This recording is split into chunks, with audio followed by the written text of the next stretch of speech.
एक ऐसा बिजनेसमैन जो करोड़ों यूथ का इंस्पिरेशन, आइडियल और बिजनेस टाइकून है। जी हाँ, मैं बात कर रहा हूँ रतन टाटा जी का, जो बिजनेस के फील्ड में एक लीजेंड है।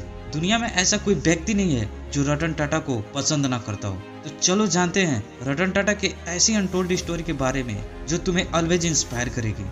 बचपन में ही इनके माता पिता का डाइवोर्स हो गया था। उसके बाद रतन टाटा अपनी दादी के साथ रहने लगे। बचपन से ही उनकी दादी ने उन्हें एथिक्स और मोरल का पाठ पढ़ाया। चाहे कुछ भी हो जाए, तुम्हें ऐसा कोई भी कदम नहीं उठाना है जिससे खानदान पे कोई आँच आए।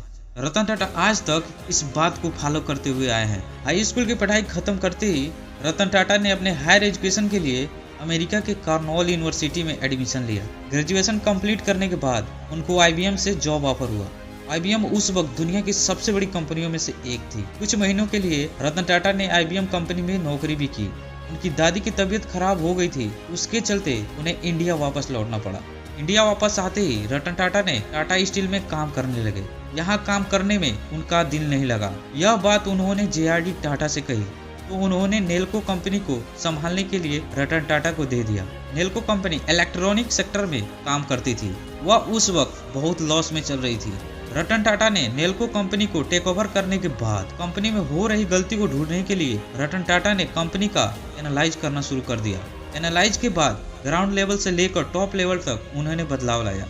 रतन टाटा की ओनरशिप के अंदर नेल्को के सारे डेब्ट क्लियर हो गए। यह कंपनी फिर से प्रॉफिट मेकिंग कंपनी बन गई। 1991 के बाद रतन टाटा की असली जर्नी शुरू हो गई, जब वो टाटा कंपनी के चेयरमैन बन गए। जब रतन टाटा चेयरमैन बने तो उस वक्त कई सीनियर्स का मानना था रतन टाटा इस पोस्ट के लिए लायक नहीं है। JRD टाटा ने किसी की भी बात नहीं सुनते हुए रतन टाटा को टाटा कंपनी के चेयरमैन बना दिया।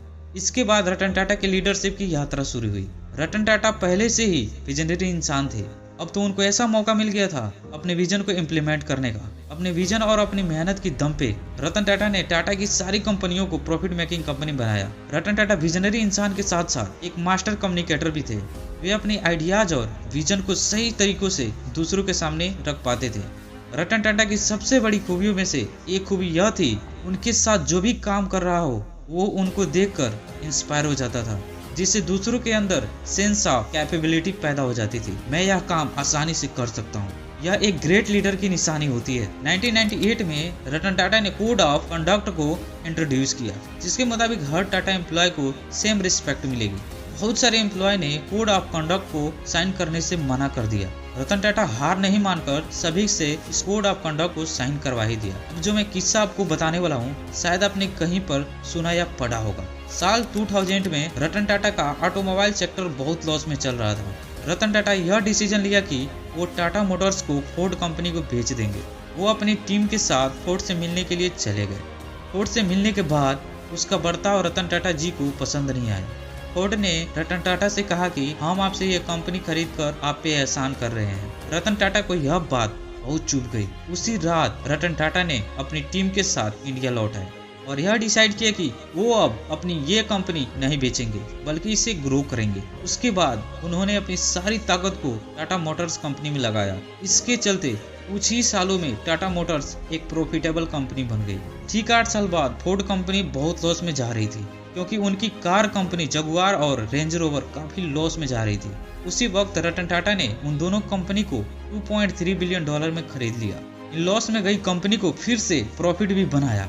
फोर्ड ने रतन टाटा से एक ही लाइन कही, आप हमारी इन कंपनी को खरीद कर आप हम पे बहुत बड़ा एहसान कर रहे हो। इससे एक बात साफ हो जाती है, सफलता से बड़ा कोई रिवेंज नहीं है। और यही बात रतन टाटा ने प्रूव करके दिखाया।